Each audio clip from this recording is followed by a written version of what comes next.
Hello दोस्तों, Manju Hindi story में आपका स्वागत है। आज की कहानी है बरसाने की बारात, राधा रानी का बरसाना। यह किस्सा है बरसाने का, जहाँ की सिर्फ राधा रानी ही प्रसिद्ध नहीं है। इस गांव का तो बच्चा बच्चा तक ऊधम और शैतान की पोटली लेकर पैदा होता है और बढ़ते बढ़ते पोटली इतनी बड़ी हो जाती है कि इंसान तो क्या, हाथी भी छोटा लगे।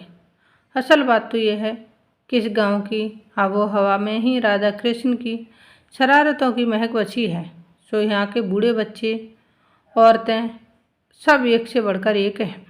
अब सोचो, ऐसे बरसाने में यदि बारात आएगी तो क्या होगा। जब हमारा बरसाना खास है तो हम बारात की खातिरदारी भी खास ही होगी।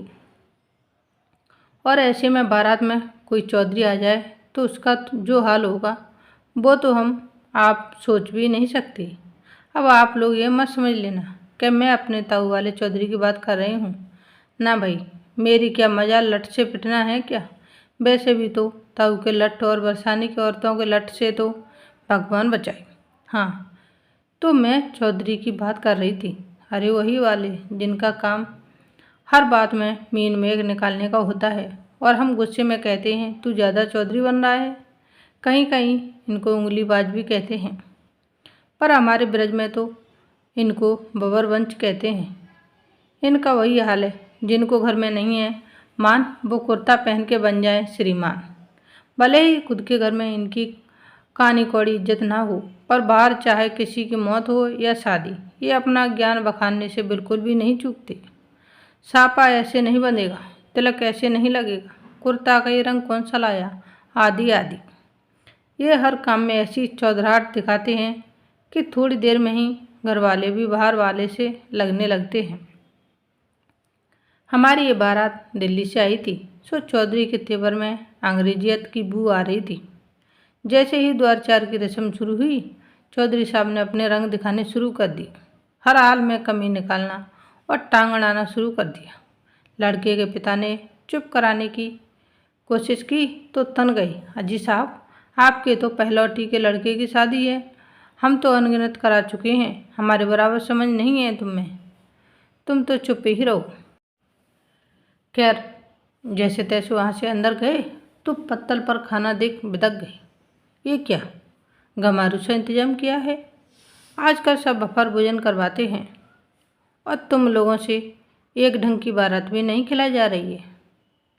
जैसे तैसे सबने मिलकर उन्हें मनाया, फिर खाने को राजी किया तो बाकी व्यवस्था की कमियां खोजने लगी। ये अपनी कमी निकालने और ज्ञान बांटने के कार्यक्रम में दिलो जान से लगे हुए थे और आखिर उस जगह जा पहुँचे जहाँ शादी की रस्में चल रही थी। अपनी आदत के अनुसार वहाँ भी चौधराहट दिखाने लगे।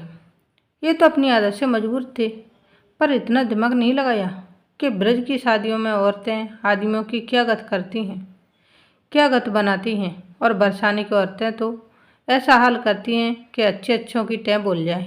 और जब अब ये उन सब खुरापाती औरतों के निशाने पर आ चुके थे, ये अपनी चौधराहट छांटने में लगे थे और किसी ने इनके पीछे कुर्ते से पूड़ी लटका दी। अब चौधरी साहब जिधर जाएं सब इन्हें छिड़ने लग जाए। औरतें गीत और गालियाँ गाने लगीं और रस्सी उड़ाने लगीं। क्यों पेट ना भरो का, जो पूरी चुरानी पड़ी। अरे पूरी पीछे क्यों लटका रखी है, कहो ना खाना लाकर पेट से भरने। और सब जोर जोर से हंसने लगे। बेचारे चौधरी साहब को समझ आया तो पूड़ी निकालकर चुपचाप एक जगह बैठ गए। बैठ तो गए, पर दूल्हे के जूते भी खुद ही संभाल कर बैठ गए, वो भी एकदम चौकन्ने होकर। सारी लड़कियां परेशान हो गई, आपस में कहने लगीं, अब जब अवरवंश को क्या करें, जूता कैसे चुरावें, जकड़ उसकी वजह से जूता चुराई को नेक भी मारा जाएगा।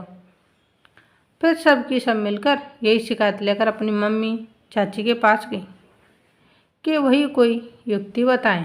कुछ कानाफूसी हुई, ऐसे सारे हुए मानो चौधरी प्लान हराव तैयार हो गया हो। चौधरी जी भी पूरी मुस्तैदी से जूतों के ऊपर बैठ गए थे। अचानक किसी औरत ने हल्दी सने दोनों हाथ पूरे दम लगाकर चौधरी साहब की पीठ पे धप से छाप दिए।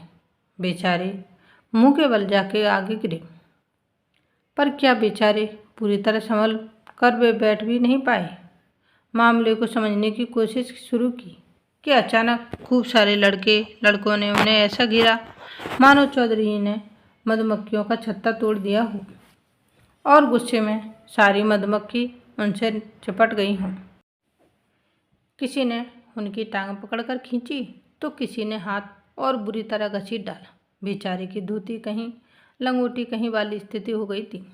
जब तक संभले, दूल्हे के तो छोड़ो, इनके भी जूते गायब हो चुके थे। पर हमारे चौधरी भी सच्चे सिपाही की तरह तुरंत संभले और दोबारा युद्ध की घोषणा करने को तैयार हो गए। सीधे लड़की के पिता के पास जाकर गुस्से में और ज़्यादा कमियां बताने लगे। आखिर आदत से मजबूर जो थे। बताओ, ये कोई इंतजाम है? यहाँ तो नाच गाने का भी कुछ इंतजाम नहीं किया। यह शादी का घर है या मातम का, जो गाने तक नहीं बज रहे। और आपके यहाँ ऐसे शैतान बच्चे हैं, हमारी बेइज्जती कर दी। अब हम नहीं रुकेंगे, हम तो जा रहे हैं। वो चलने लगे तो शादी वाले घर में हंगामा सा हो गया था। आखिर वो दूल्हे के फूफा जो थे वो रूठ गए तो सब गड़बड़ हो जाएगा। ये सोचकर सब मिलकर उन्हें मनाने लगे, हाथ जोड़े माफियाँ मांगी। तब कहीं जाकर बड़ी मुश्किल से माने। सब बच्चों पर डांट पड़ी 16। अब सब उदास थे और चौधरी साहब विजयी मुस्कान लिए और चौड़े होकर बैठ गए। सब लोग समझ गए कि सब नाटक अपनी अहमियत दिखाने को किया गया था। खैर, आगे की रस्में शुरू हुई थी। भाई चौधरी साहब अकड़ कर भले ही बैठे थे, पर इस बात से अनजान थे कि सारी औरतें अब घायल शेरनी से लग रही थी। आखिर इनकी वजह से उनके बच्चों को डांट जो पड़ी थी। उनके दिमाग में नई तरकीबें चल रही थी। थोड़ी देर तक माहौल एकदम शांत रहा। ऐसा लगा मानो तूफान से पहले की शांति हो। अब चौधरी साहब की खातिरदारी का विशेष ध्यान रखा जाने लगा। उनको खूब मनोहर करके खूब खिलाया पिलाया जा रहा था, जिसका असर थोड़ी देर में हो गया। अचानक चौधरी साहब के पेट में गुड़गुड़ का टाइप आवाज़ आने लगी। उन्होंने बाथरूम का रास्ता पूछा। एक बच्चा उनको घर के पीछे थोड़ी दूर खेत की तरफ सन्नाटे में ले गया, जहाँ एक कमरे के अंदर जाकर दरवाजे की तरफ इशारा कर दिया। अब जैसे ही चौधरी साहब अंदर गए, बच्चा आगे से कुंडी बंद करके भाग गया। बेचारे चौधरी साहब जो करने आए वो भूल भाल कर परेशान हो गए। नई जगह, चारों तरफ अंधेरा, चिल्लाने से भी कोई नहीं सुनेगा। खुद ही तो जोर जोर से डीजे पर गाने चलवा कर आए थे। जैसे तैसे अंधेरे में अपना काम निपटाया और बाहर निकलने का रास्ता सोचने लगे। थोड़ी देर बीती थी कि कुंडी बाग खुलने की आवाज़ आई। किसी ने हाथ पकड़कर उन्हें बाहर खींच लिया। किसी ने लाइट जलाई। रोशनी हुई तो चौधरी साहब ने एक कमरे में खुद को औरतों और बच्चों के बीच घिरा पाया। अभी कुछ समझ पाते तब तक 3-4 औरतों ने पकड़कर उनका श्रृंगार करना शुरू कर दिया। आँखों में कजरा, माथे पर बिंदिया, लिपस्टिक और लहंगा, ओढ़नी। बेचारे चौधरी साहब जी सारी चौधराहट भूलकर अपनी जान बचाने के लिए कमरे में इधर उधर भाग रहे थे। पर जाते कहाँ? बच्चे और औरतों ने चारों तरफ से घेर रखा था और सब जो जोर से हंस रहे थे और बोल रहे थे, बड़ा चौधरी बनने को शौक है ना?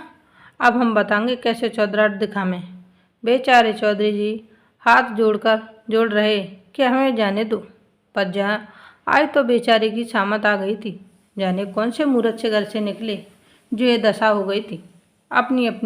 अभी अपनी हालत से परेशान होकर माफ़ी ही मांग रहे, तभी एक लड़के ने गाना चला दिया, कजरारे मेरे कारे कारे नैना, और बाकी लोग ताली बजाने लगे। और चौधरी साहब के सामने शर्त रख दी गई कि जब तक नाचकर उनका मनोरंजन नहीं करेंगे, उन्हें आज़ादी नहीं मिलेगी। बेचारे चौधरी जी मरते नहीं क्या नहीं करते कि हालत में मजबूर होकर अजीबोगरीब मुद्रा में नाचने लगे। और बाकी सब मज़ा लूट रहे थे और कह रहे थे, क्यों भाई साहब, अब बढ़िया इंतजाम है हो ना? कैसी लगी हमारी ऐश्वर्या राय? अब तो खुश हो ना? नाच गाने का भी इंतजाम है को? जो शहर वाले याद रखेंगे ना, हमारे इंतजाम को जोर के ठाके से माहौल गुंजायमान हो रहा था और बेचारे चौधरी जी आंसू बहा रहे थे। थोड़ी देर नाच गाने के बाद चौधरी साहब को आज़ाद करके मुंह हाथ धुलवा दिए और आराम से बैठने की सलाह दी गई। जैसे ही बाहर आकर सब चलने को हुए, चौधरी साहब बोल पड़े, तुम सबकी करतूत वहाँ चल के बताऊँगा। रुको, मैं अभी देखता हूँ अब लड़की की विदाई कैसे होती है। पर यह क्या, डरने की बजाय सब हंस रहे थे। कोई बात नहीं जी, बता देना, हम भी चलकर ये वीडियो दिखा देंगे। और आपका असली रूप। सब अलग ढंग से ताली पीटने लगे। अपनी ही वीडियो देखकर बेचारे चौधरी साहब का मन रोने जैसा हो गया था। बेटा चौधरी, हमें पता थी कि तू तो कुत्ता की पूंछ की तरह टेढ़ा है जो कभी सीधी ना हो सकती। पर हम भी बरसाने की लुगाई हैं, तेरी भी अम्मा हैं, एक महिला ने बड़े होशियार से छेड़ते हुए कहा। बाकी सब फिर ठहाका लाकर हंसने लगे। आज तक उनकी ऐसी दशा कहीं भी नहीं हुई थी। बेचारे सबके सामने गिड़गिड़ाने लगी कि ये वीडियो किसी को मत दिखाना। जो शर्त मान लिया गया और आगे की पूरी शादी शांतिपूर्वक से हो गई। लड़की की विदाई होने तक चौधरी साहब ने एक भी सलाह तो क्या, एक भी शब्द तक मुँह से नहीं निकाला। उनकी चुप्पी की वजह से सब उनके स्वास्थ्य के बारे में पूछताछ करते रहे। विजय मुस्कान औरतों और बच्चों के चेहरे पर थी। बेचारे चौधरी साहब जल्दी से जल्दी घर जाना चाहते थे। क्यों? अब इसका कारण तो वो ही जाने या ना जाने। हमारे बरसाने वाली आज की कहानी यही समाप्त होती है। मिलते हैं नई स्टोरी वीडियो के साथ। Thanks for watching. Please like share and subscribe. धन्यवाद दोस्तों। Bye bye.